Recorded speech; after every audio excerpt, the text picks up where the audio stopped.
Day 252 of the Daily Stoic. Do not be deceived by fortune. Quote, no one is crushed by fortune unless they are first deceived by her. Those who aren't pompous in good times don't have their bubbles burst with change. Against either circumstance, the stable person keeps their rational soul invincible, for it's precisely in the good times they prove their strength against adversity. Seneca on Constellation to Helvia, 5.4b, 5b-6. In AD 41, Seneca was exiled from Rome to Corsica. For what exactly, we're not sure, but the rumors were that he had an affair with the sister of the emperor. Shortly afterward, he sent a letter to his mother seeking to reassure her and comfort her in her grief.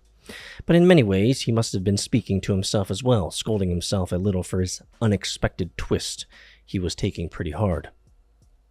He'd managed to achieve some measure of political and social success. He might have chased some pleasures of the flesh. Now he and his family were dealing with the consequences, as we all must bear for our behavior and for the risks we take. How would he respond? How would he deal with it? Well, at the very least, his instincts were to comfort his mother instead of simply bemoaning his own suffering. Though some other letters show that Seneca begged and lobbied for his return to Roman power, a request eventually granted, he seems to have borne the pain and disgrace of exile fairly well. The philosophy that he'd long studied prepared him for this kind of adversity and gave him the determination and patience he needed to wait it out. When he found his fortune restored as he returned to power, philosophy prevented him from taking it for granted and becoming dependent on it.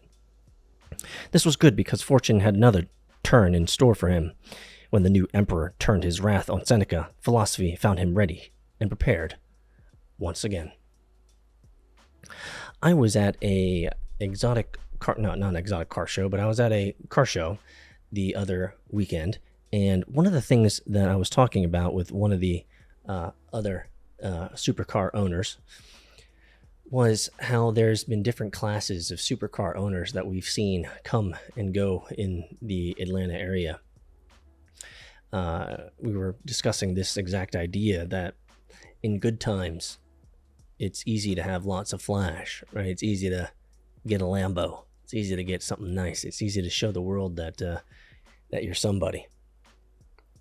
But at the end of the day, when the hard times come, it's kind of a pretty hard blow to the groin when you have to sell those things that you so prized when things were good, and you had to slink back into your shell and be humbled.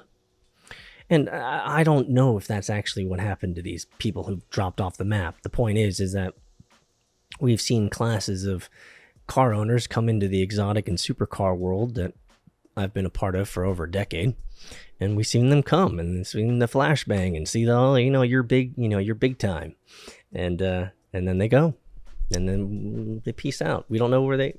The point is there's value and discipline in the good times, right? Especially if we think about finances. Like when things are good and the harvest is good, bro, that's when we need to be even more disciplined, because it's easy to get loosey-goosey when things are good.